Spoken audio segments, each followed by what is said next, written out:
Hey guys, welcome back to my channel Tuli's Biology. তো আজকে আবার আমি এসে গেছি একটা নতুন টপিক নিয়ে। টপিকটার নাম হচ্ছে oogenesis, process of oogenesis. এটা ক্লাস 12 এর একটা topic. It's very important topic. তো এই টপিকটা নিয়ে আলোচনা করব, কিন্তু টপিকে যাওয়ার আগে কিছু কথা বলে নিতে চাই তোমাদেরকে, যে যারা আমার চ্যানেলটাকে এখনো অবধি সাবস্ক্রাইব করোনি তারা প্লিজ চ্যানেলটাকে সাবস্ক্রাইব করো। যারা যারা নতুন দেখছো আমার চ্যানেলটাকে, ওয়েলকাম ব্যাক। আর প্লিজ তাড়াতাড়ি চ্যানেলটাকে সাবস্ক্রাইব করে নাও। আর সাবস্ক্রাইব করে দেখো, বেল আইকনটা রয়েছে পাশে, বেল আইকনটাকে প্রেস করে দাও, যাতে আমি যখনই কোনো ভিডিওস দিই না কেন তোমরা নোটিফাইড হয়ে যাবে। এছাড়া আমার ভিডিওসগুলোকে দেখো, লাইক করো, শেয়ার করো বন্ধুদের সাথে। কোনো সমস্যা থাকলে আমাকে জানাও কমেন্ট সেকশনে, বা পার্সোনালিও জানাতে পারো in my Facebook page or my mail ID. যে কোনো বায়োলজির যে কোনো টপিক, ডায়াগ্রাম রিলেটেড বা যা টপিকে যা সমস্যা থাকুক না কেন আমার কাছে জিজ্ঞাসা করতে পারো ইন মাই কমেন্ট সেকশন। যদি কোনো আইডিয়াস থেকে থাকে যেটাতে আমার চ্যানেলটা আপডেটেড হতে পারে বা আপডেটেড হতে পারে, ওয়েজ বা থিঙ্কিং, সেগুলোও জানাতে পারো। It will be really helpful for me and your ideas will be appreciated. So কথা না বাড়িয়ে চলে যাচ্ছি হচ্ছে আমাদের টপিকটাতে, যেটা নাম হচ্ছে গিয়ে oogenesis। আমি আগের ভিডিওতে স্পামাটোজেনেসিস করেছিলাম, তো যাদের যাদের স্পামাটোজেনেসিসটা দেখোনি, তো আমি ডিসক্রিপশন বক্সে স্পামাটোজেনেসিসের লিঙ্কটা দিয়ে দেবো, তো দেখে নিও যদি অসুবিধা থেকে থাকে। তো চলে যাচ্ছি oogenesisে। oogenesis মানে ফর্মেশন অফ দ্য ওভাম, ওকে, বা ফর্মেশন অফ দ্য, আমরা যেটা বলি যে ফিমেল রিপ্রোডাক্টিভ সেল, ওকে। তো এই ফর্মেশন অফ ওভাম বা এই ফিমেল গ্যামেটটা যে প্রডিউস হচ্ছে আমাদের ফিমেল বডিতে, কিভাবে হচ্ছে আর কিভাবে সেটা ফার্টিলাইজেশনে যাচ্ছে, তো সেই প্রসেসটাকে আমরা বলবো oogenesis। তো oogenesis ইজ নট লাইক স্পামাটোজেনেসিস। স্পামাটোজেনেসিস কিন্তু তৈরি হচ্ছে আফটার বার্থ, ঠিক আছে, কিন্তু oogenesis কিন্তু উইদিন দ্য, মানে বিফোর বার্থই স্টার্ট হয়ে যাচ্ছে, ঠিক আছে। তো এটা এরকম নয় যে জন্মানোর পর হবে, এরকম নয়, জন্মানোর আগে থেকেই শুরু হচ্ছে। কিরকম হচ্ছে, প্রথম হচ্ছে যে মানে একটা জার্ম সেল থাকে, যেটাকে আমরা বলবো প্রিমিটিভ জার্ম সেল।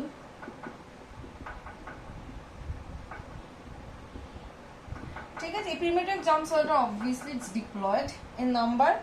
এই প্রিমিটিভ জার্ম সেলটা কি হয়, within the few weeks of the gestation period, কি হচ্ছে, এই প্রিমিটিভ জার্ম সেলটা ডিভাইড হচ্ছে, সাকসেসিভ মাইটোটিক ডিভিশনস হচ্ছে 3 থেকে 4 মাসের মাথাতে, যখন বাচ্চাটার যখন 3 থেকে 4 মাস বয়স, তখন কি হচ্ছে, মোটামুটি এই প্রিমিটিভ জার্ম সেল থেকে 6 to 7 million oogonia are being formed from these primitive germ cell. এই উগোনিয়া গুলোও কিন্তু ডিপ্লয়েড ইন নেচার। এই 6 to 7 মিলিয়ন যে উগোনিয়া তৈরি হয়ে গেলো, এগুলো কিন্তু ডিপ্লয়েড। আর এরা কি হচ্ছে, এরা এই ওভারির যে স্ট্রোমাটা রয়েছে বা ওভারির যে লিকুইডটা রয়েছে, ওই সাইটোপ্লাজমের মধ্যে ওরা গ্রুপ গ্রুপ করে থাকছে, মানে ক্লাস্টার অফ সেলস হিসেবে, ঠিক আছে। এটাকে আমরা অনেক সময় বলি এগ নেস্ট। তো এই এগ নেস্টের মধ্যে থেকে না এতগুলো তো সেলস রয়েছে, মানে একটা এগ নেস্টের মধ্যে নিশ্চয়ই 6 থেকে 7 মিলিয়ন সেল থাকবে না। এই 6 থেকে 7 মিলিয়ন টোটাল সেলগুলো কয়েকটা গ্রুপ গ্রুপ করে নিয়েছে, ঠিক আছে। তো ওই গ্রুপের মধ্যে একটা cell will be next converted to primary oocyte, আর বাকি সেলগুলো কি হবে, ওই প্রাইমারি oocyte-কে সারাউন্ড করে বাকি সেলগুলো একটা লেয়ার তৈরি করে দেয়, ঠিক আছে। এই লেয়ারটা হচ্ছে গিয়ে কি করছে, এই লেয়ারটার মেইন কাজ হচ্ছে to give nourishment, to give protection, ঠিক আছে। এই লেয়ারটাকে আমরা বলছি হচ্ছে ফলিকিউলার এপিথেলিয়ামের একটা লেয়ার তৈরি হচ্ছে। আর এই লেয়ারটা থেকে আর একটা জিনিসও বেরোয়, একটা জিনিস সিক্রেট হচ্ছে এই লেয়ারটা থেকে, যেটার নাম হচ্ছে oocyte ম্যাচুরেশন ইনহিবিটিং ফ্যাক্টর। সে কি করছে, এই প্রাইমারি oocyteটাকে ফার্দার ম্যাচুর হতে মানে স্টপ করে রাখছে, মানে ওইখানে প্রসেসটা স্টপ হচ্ছে, ফার্দার আর এগোচ্ছে না, ঠিক আছে। তো এই হচ্ছে কি ব্যাপারটা। এইবারে যখন এই primary oocyte when it is surrounded by a single layer of epithelium cell, একটা লেয়ারের এপিথেলিয়াম সেল দিয়ে যখন সারাউন্ড করা রয়েছে, তখন সেই প্রাইমারি oocyteকে আমরা বলি প্রাইমর্ডিয়াল ফলিকল। তো এরকম অনেক প্রাইমর্ডিয়াল ফলিকল থাকছে। ডিউরিং পিউবার্টি মোটামুটি 1 থেকে 2 লাখ প্রাইমর্ডিয়াল ফলিকল থাকে। তো যখন আমাদের এই মেনোপজ মানে যখন আমাদের মেনস্ট্রুয়াল সাইকেলটা বন্ধ হচ্ছে, ঠিক আছে। ওই মেনোপজের সময় আমাদের বডিতে কিন্তু আর কোনো প্রাইমর্ডিয়াল ফলিকল থাকছে না। ততদিনে আমাদের বডিতে বা আমাদের বার্থের টাইমে যতগুলো প্রাইমর্ডিয়াল ফলিকল তৈরি হয়েছিল সেগুলো সব ইউজ হয়ে গেল, আর কোনো প্রাইমর্ডিয়াল ফলিকল নেই। ওই জন্যই সিস্টেমটা বা মেনস্ট্রুয়াল সাইকেলটা বন্ধ হচ্ছে, ওই জন্য এটাকে আমরা মেনোপজ বলছি। যদি প্রাইমর্ডিয়াল ফলিকল থাকতো তাহলে কিন্তু তখনও মেনস্ট্রুয়াল সাইকেলটা হতো। যেহেতু প্রাইমর্ডিয়াল ফলিকলটা শেষ হয়ে যাচ্ছে তাই জন্য প্রসেসটা স্টপ হচ্ছে। তো যখন মেনোপজ হওয়া মানে হচ্ছে আমাদের বডিতে আর কোনো প্রাইমর্ডিয়াল ফলিকল নেই। আমাদের পিউবার্টির টাইমে মোটামুটি 1 থেকে 2 লাখ প্রাইমর্ডিয়াল ফলিকল থাকছে। ক্লিয়ার? তো রেস্ট অফ দ্য ফলিকল গুলো ডিজেনারেট করে যায়, যেগুলো কয়েকটা যদি বেঁচে টেসে থাকে তারা ডিজেনারেট করে যাচ্ছে। আচ্ছা, প্রথম কথা যেটা আমি বলতে ভুলে গেলাম যে ওজেনেসিসের না 3টে স্টেপ রয়েছে। কি কি স্টেপ গুলো? ফার্স্ট স্টেপটা হচ্ছে মাল্টিপ্লিকেশন ফেজ, সেকেন্ড স্টেপটা হচ্ছে গ্রোথ ফেজ, থার্ড এটা হচ্ছে ম্যাচুরেশন ফেজ। আমরা এতক্ষণ মাল্টিপ্লিকেশন ফেজটা করছিলাম, এবারে আমরা গ্রোথ ফেজে যাব। গ্রোথ ফেজে কি হচ্ছে, এই যে প্রাইমর্ডিয়াল ফলিকল বা প্রাইমারি ওসাইট যেটা বলছি না কেন, সে কিন্তু নিজের সাইজটা বা নিজের বিশাল গ্রোথ করছে। এর সাইজটা মোটামুটি 200 টাইমস ইনক্রিজ করছে গ্রোথ ফেজে। ঠিক আছে, এ কি করে, তখন সারাউন্ডিং এরিয়াস থেকে নানান রকম নিউক্লিয় প্রোটিন, নিউক্লিওপ্লাজম অ্যাকিউমুলেট করে কি করছে এটা এইবারে যখন অবভিয়াসলি ফুললি ডেভেলপড হয়ে যাচ্ছে প্রাইমারি ওসাইটটা ওয়েট গেইন করে, এইবারে এই প্রাইমারি ওসাইটটা will go under the process of meiotic division. আমরা জানি মিওটিক ডিভিশন দুটো হয়, একটা হচ্ছে মিওসিস 1 আর একটা হচ্ছে মিওসিস 2, তাই তো? তো এইখানে মিওসিস 1 মানে রিডাকশনাল ডিভিশনে প্রাইমারি ওসাইটটা ভাঙছে যে দুটো আনইকুয়াল সেলে।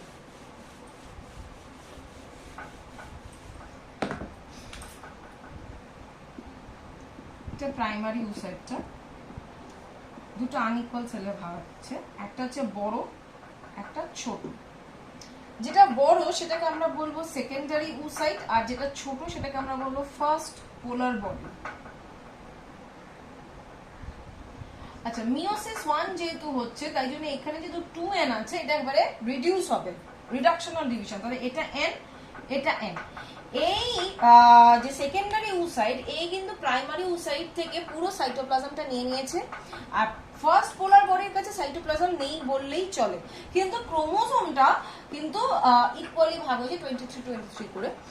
তো এই ফার্স্ট পোলার বডিটা ডিজেনারেট করে যাবে, এই সেকেন্ডারি ওসাইটটা থাকবে। এই সেকেন্ডারি ওসাইটটা নেক্সট কি হচ্ছে, ও নেক্সট হচ্ছে যে নেক্সট স্টেপটাতে ঢুকছে এবারে। কিন্তু নেক্সট স্টেপে ঢোকার আগে যে একটা জিনিস বলে দিতে চাই, যখন এই প্রাইমারি ওসাইটটা মিওসিসে ঢুকছে বা মিওসিস 1 এ ঢুকছে তখনই কিন্তু এই প্রসেসটা স্টপ হয়ে যাচ্ছে। প্রোফেজ স্টেপটাতে এই মিওসিস 1টা স্টপ হয়ে যাচ্ছে। কেন? কারণ কি পরের স্টেপগুলো বা পরের প্রসেসটা হবে হচ্ছে এই এত অব্দি প্রফেসের অব্দি আর কি হচ্ছিল ডিউরিং দ্য বার্থ টাইম, মানে আগে জন্মানোর আগে হচ্ছে ব্যাপারটা। ঠিক আছে, তখন হচ্ছে প্রফেসের সময় এই প্রসেসটাকে আটকে দেওয়া হলো। নেক্সট এই প্রসেসটা চালু হবে কখন, যখন পিউবার্টি হিট করবে। ঠিক আছে, যখন পিউবার্টি হিট করলো তখন এই প্রসেসটুকু হলো, সেকেন্ডারি ওসাইট তৈরি হলো। এইবারে যখন পিউবার্টি হিট করলো তখন আমরা কি জানি, আমাদের ফলিকুলার স্টিমুলেটিং হরমোন বা এফএসএইচ এইটা রিলিজ করলো। এইটা রিলিজ করাতে কি হলো, by the influence of FSH secondary ওসাইটের পাশে অনেকগুলো লেয়ার্স অফ সেলস তৈরি হলো, বা সেটাকে আমরা বলবো হচ্ছে মানে যখন এই পুরোটা তৈরি হয়ে গেল তখন সেটাকে আমরা বলবো সেকেন্ডারি ওভারিয়ান ফলিকল। আর এই যে ট্রান্সপারেন্ট লেয়ার দিয়ে তৈরি হচ্ছে, যে লেয়ারগুলো যেগুলো সারাউন্ড করছে সেকেন্ডারি ওসাইটকে, সেইটাকে আমরা বলবো জোনা পেলিনসিডা। ঠিক আছে, তো এইটা হলো। এরপর নেক্সট যেটা হচ্ছে যে নেক্সট এবারে সেকেন্ডারি ওসাইটটা ঢুকবে হচ্ছে মিওসিস 2 ফেজে, কারণ কি ফার্স্ট পোলার বডি কিন্তু ডিজেনারেট করে গেছে। মিওসিস 2 ফেজে ঢুকবে, কিন্তু মিওসিস 2 ফেজের মেটা ফেজে গিয়ে এই প্রসেসটা আবার আটকে দেওয়া হলো। ঠিক আছে, এই প্রসেসটা ততক্ষণ অবধি কমপ্লিট হবে না যতক্ষণ অবধি না স্পার্ম আসছে। তো যতক্ষণ অব্দি না স্পাম আসে ততক্ষণ অব্দি এটা যেহেতু কমপ্লিট হচ্ছে না, তো কি হচ্ছে, this secondary oocyte is released as a form of the secondary oocyte during ovulation. ওভামটা কিন্তু রিলিজ হচ্ছে না, সেকেন্ডারি oocyteটাই বেরিয়ে যাচ্ছে ডিউরিং দ্য মেনস্ট্রুয়াল সাইকেল বা ডিউরিং দ্য ওভিউলেশন, ওভামটা নয়, ঠিক আছে? কারণ ওভামটা বেরোনোর জন্য এটাকে আগে স্পাম দ্বারা ফার্টিলাইজ করতে হবে, ঠিক আছে?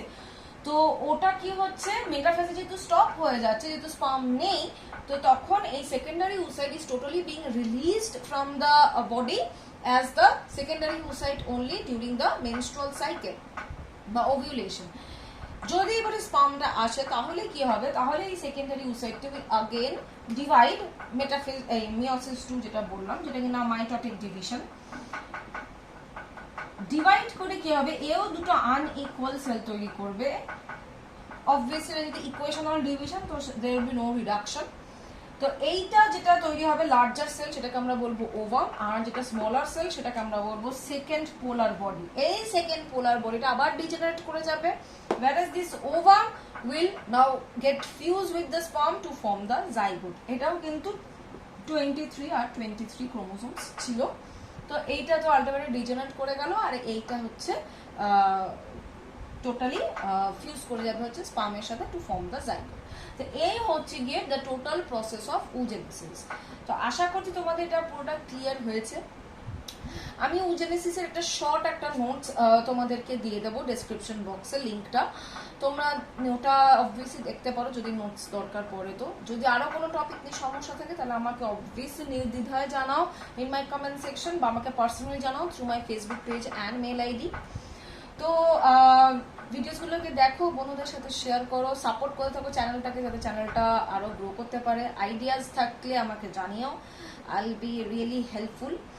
আর টিল দেন নেক্সট কোনো ভিডিও নিয়ে আসার আগে অব্দি সবাই তোমরা ভালোভাবে থেকো, be safe, stay happy. Till then everyone stay tune to my channel Tuli's biology. Bye bye everyone.